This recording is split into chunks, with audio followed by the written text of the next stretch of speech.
Virgínia Ocidental. Um estado americano situado nas montanhas dos Apalaches é frequentemente referido como o coração da América. Conhecida por sua rica herança cultural, suas minas de carvão e sua música folclórica, a Virgínia Ocidental é um lugar onde a tradição e a natureza se entrelaçam harmoniosamente.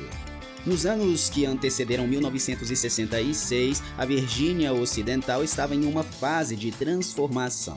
As minas de carvão, que por muito tempo foram a espinha dorsal da economia do estado, estavam começando a declinar. O estado estava se adaptando, buscando novas formas de sustento e crescimento. Era uma época de esperança, de renovação e de um futuro promissor.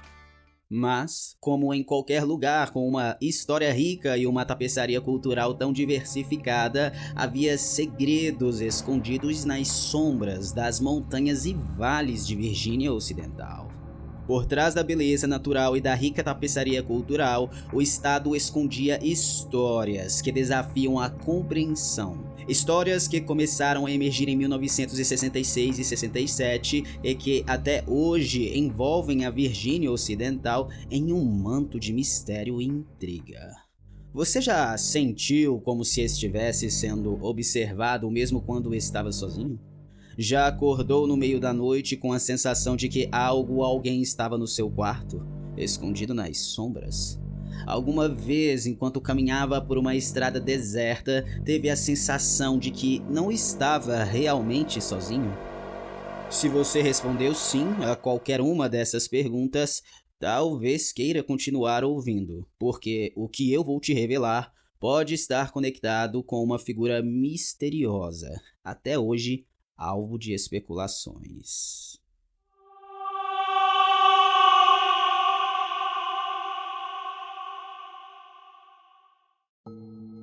Apesar de Virgínia Ocidental ser o palco principal deste caso, ele começa na verdade na cidade de Elizabeth, Nova Jersey. Em 11 de outubro de 1966, aproximadamente às 9h45 da noite, dois garotos, Martin Munov e James Yankaitis, estavam voltando para casa. Os garotos logo chegaram ao cruzamento da quarta rua com a rua New Jersey, de forma que a rodovia de Nova Jersey passava logo acima, no alto de uma espécie de talude, uma encosta bastante íngreme de 9 metros que se estendia da rodovia até a rua abaixo em que estavam. E o que separava a rua da base daquele talude era uma cerca de tela alta. Os garotos estavam em um ponto do outro lado da rua em relação à cerca. Munov e Yankaitis jamais tinham visto ninguém atrás daquela cerca antes. Essencialmente seria quase impossível para alguém subir por aquela inclinação até a rodovia acima, além de extremamente perigoso. Mas aquela noite seria diferente. Yankaitis viu o homem primeiro e depois de cutucar seu amigo, Munov também o viu. A área estava bem iluminada devido às luzes da rua, fazendo com que os garotos vissem claramente o que estava ali, parado e de pé. James diria mais tarde: ele estava atrás da cerca, não sei como chegou lá. Ele era o maior homem que eu já vi na vida. A princípio, as suas costas estavam voltadas para os garotos, mas eles podiam ver que o homem estava vestindo macacões verdes brilhantes e com um largo cinto preto. Tinha mais de 1,80 m de altura e não possuía cabelo.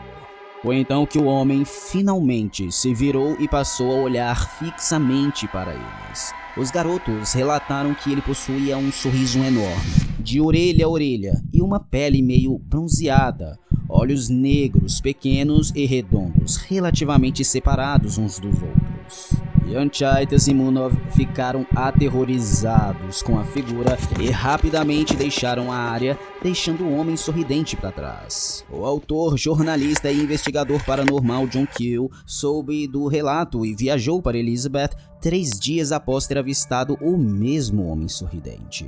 Keel foi acompanhado pelo investigador ufologista James Mosley e pelo ator Chuck McCain para entrevistar Munov e Yankaitis. Os garotos teriam sido entrevistados separadamente e forneceram informações idênticas. Curiosamente, o aspecto mais assustador e bizarro deste caso é que os dois garotos haviam prestado depoimento na mesma noite e, segundo a polícia, eles não se lembravam de ter visto nenhum cabelo, orelhas ou nariz no retrato falado do homem. A figura relatada pelas testemunhas foi associada a extraterrestres porque foi avistada logo após o relato de um OVNI na mesma área. O relato afirma que uma luz branca e brilhante do tamanho de um carro quase atingiu a torre de televisão de 167 metros de altura fora de Popton Lakes, Nova Jersey. Um policial e sua esposa testemunharam o objeto se mover lentamente para o norte e depois desaparecer além das colinas próximas. Do outro lado das colinas, o sargento Benjamin Thompson e o patrulheiro Edward Wester da polícia do reservatório Waunakee também testemunharam a mesma luz por volta das 9h45 da noite.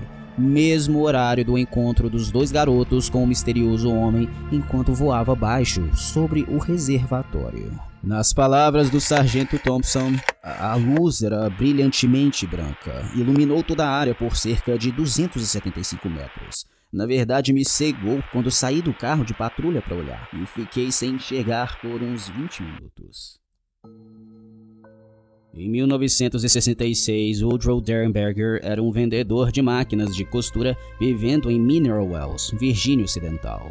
Uma noite de novembro daquele ano, Derenberger disse que estava retornando de uma viagem de negócios a Marietta, Ohio, quando teve que parar para ajustar uma máquina de costura na parte de trás de sua caminhonete. Uma vez de volta à estrada, ele notou luzes à sua frente. Pensando que as luzes eram de policiais, ele parou apenas para descobrir que as luzes não pertenciam a um carro, mas ao que ele disse ser uma aeronave que parecia uma, entre aspas, chaminé de lamparina. Derenberger disse que um homem saiu e se aproximou da sua caminhonete. Ele parecia perfeitamente natural e normal, como qualquer ser humano. Seu rosto parecia ter um bronzeado profundo. Ele não era muito escuro, mas parecia que ele tinha ficado muito tempo ao sol e tinha um bom bronzeado. Seu cabelo estava penteado para trás e era de um marrom escuro, e ele parecia ter uma boa quantidade de cabelo. Suas sobrancelhas, seu rosto, suas características eram muito normais. Eu não acredito que ele parecesse diferente de qualquer outro homem que você encontraria na rua. Mas ele não era normal, disse Derenberger. Ele tinha um grande sorriso e mantinha os braços cruzados com as mãos embaixo das axilas. E embora ele tenha falado com Derenberger, seu sorriso nunca se moveu. Ele falou, disse Derenberger, telepaticamente. Ele me pediu para abaixar a janela do lado direito da minha caminhonete e eu fiz o que ele pediu. E ele ficou lá. Primeiro, ele perguntou como eu me chamava e eu sei que ele queria saber o meu nome. Quando eu respondi, ele me questionou. Por que você está assustado? Não tenha medo. Nós não desejamos te fazer mal. Nós desejamos apenas felicidade. Após dizer isso, ele finalmente decidiu se apresentar. E ele disse que era chamado de Colt. E foi a partir deste dia que o nome de Derenberger ficaria conhecido no mundo inteiro sob a sombra da entidade ainda mais famosa, conhecida como Indrid Cold. Naturalmente, Derenberger relatou seu encontro à polícia de Parkersburg. No dia seguinte, o frenesi da mídia em torno da história decolou. Derenberger concordou em ser entrevistado ao vivo na WTAP. Participando da entrevista estavam membros da Polícia Estadual, representantes do aeroporto do condado de Wood, a polícia de Parkersburg e um representante da base da Força Aérea Wright-Patterson. A entrevista aconteceu em Dayton, Ohio, e por 30 minutos os homens bombardearam Derenberger com perguntas sobre o estranho encontro. Depois que a entrevista foi ao ar, no entanto, outros vieram a público com alegações de que também tinham visto uma figura que correspondia à descrição de Derenberger de Indrid Cold. Um homem relatou que uma figura correspondente à descrição de Indrid Cold tentou sinalizar para ele, mas ele estava com muito medo de parar. Outras pessoas afirmaram ter visto luzes e veículos flutuantes na estrada onde Derenberger disse que conversou com o Colt, e várias testemunhas relataram que viram Derenberger parado na estrada conversando com um homem na mesma estrada. Nas 3 semanas seguintes, os jornais da área publicaram histórias sobre as alegações de Derenberger e as alegações dos outros. A cobertura da notícia eventualmente diminuiu, mas as visitas de Cold continuaram. Derenberger relatou que foi visitado frequentemente pelo estranho homem sorridente ao longo dos próximos meses. Eventualmente, a família de Derenberger disse que eles também viram Cold e outras coisas estranhas. Era de se esperar que a atenção da mídia dada à história trouxe locais à casa de Derenberger, na esperança de vislumbrar Cold. A atenção, bem como o desprezo e o ridículo que ele estava sofrendo, levaram Derenberger a buscar atendimento médico. Seu médico lhe deu um atestado de saúde limpo e não encontrou evidências de desequilíbrio químico ou interrupção. Embora ele tenha escrito um livro sobre suas visitas, nada de bom veio do relato de Derenberger sobre o seu encontro. Na verdade, não afetou apenas ele negativamente, mas também afetou sua família e seus amigos. A família recebeu anos de telefonemas de assédio e culpou empregos perdidos e amigos nas histórias de Derenberger sobre Indrid Cold.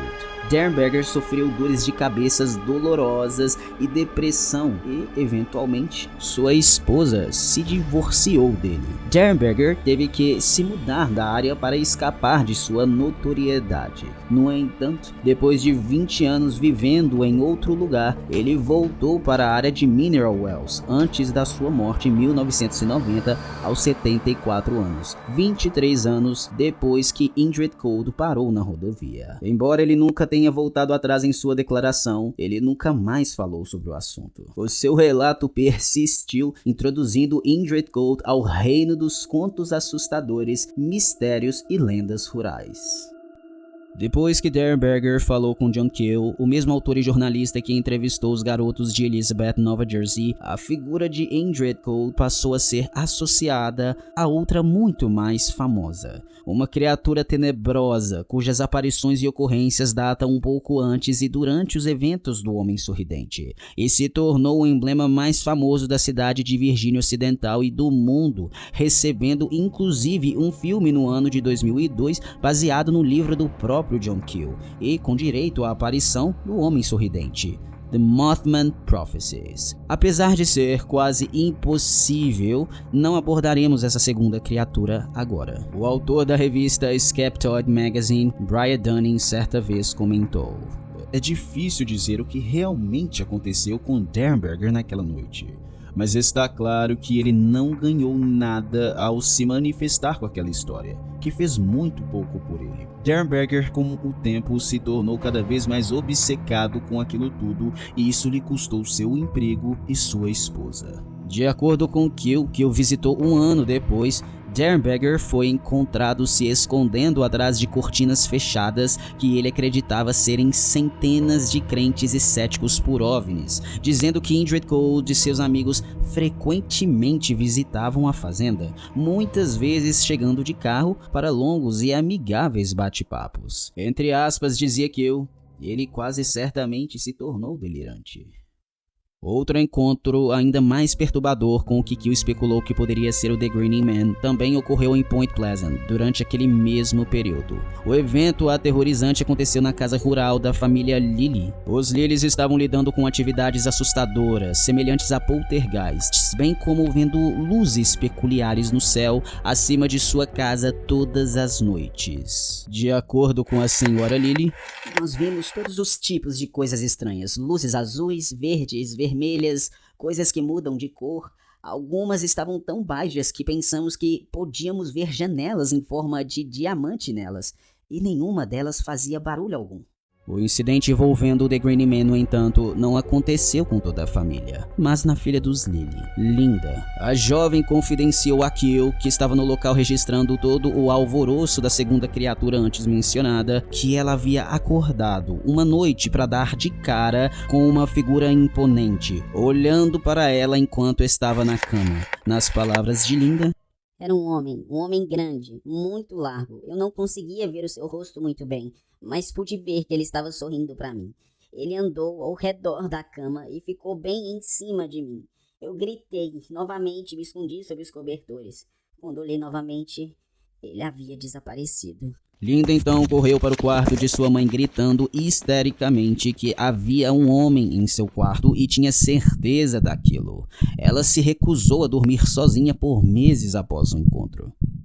Se a figura que pairava sobre Linda naquela noite era Indrid Cold, outro homem sorridente, um fantasma ou apenas fruto de sua imaginação, é difícil dizer. Mas é difícil não especular que, assim como no incidente em Elizabeth, Nova Jersey, as estranhas luzes voando acima da casa dos Lily podem ter algo a ver com a aparição deste aparentemente sinistro e sorridente demônio.